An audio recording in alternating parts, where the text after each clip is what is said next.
জুলাই। 4 হচ্ছে এখানকার ইউএস এর independence day. Happy July, happy independence day USA. হ্যাঁ, আমরা দুজনে ইন্ডিয়ান, বাট আমাদের দুই বাচ্চাই হচ্ছে ইউএসএ বর্ন। তো আজকের দিনটা তো সেলিব্রেট করতেই হবে।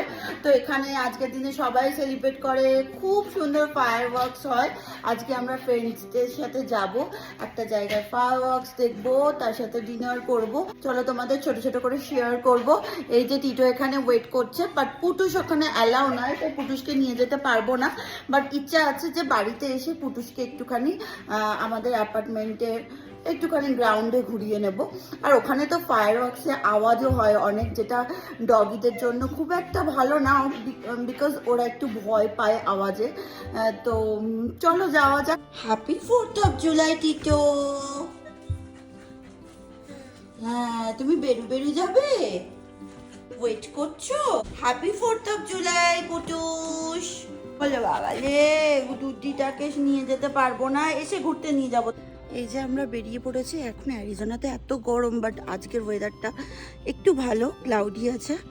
তো টিটোকে কিন্তু কোলে করে নিয়ে যায় না, ওর সুচটা গাড়ির মধ্যে আছে, যার জন্য ওকে কোলে নিয়ে যেতে হচ্ছে। একটু ধরো।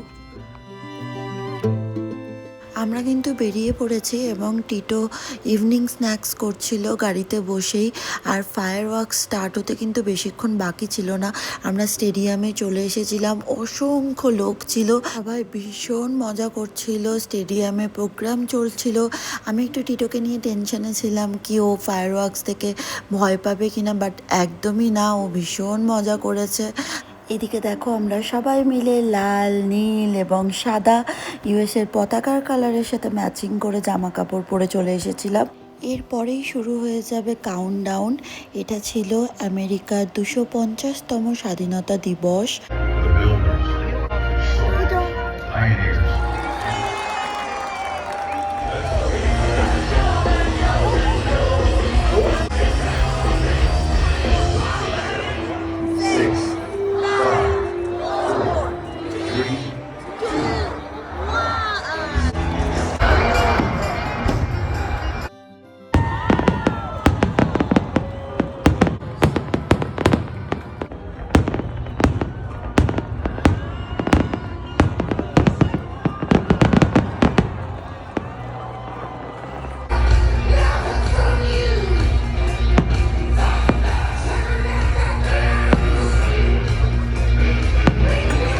ফায়ার ওয়ার্ক শেষ হয়ে যাওয়ার পর আমরা চলে এসেছিলাম ডিনারে বন্ধুদের সাথে। আজকে দিনটা তোমাদের সাথে শেয়ার করলাম।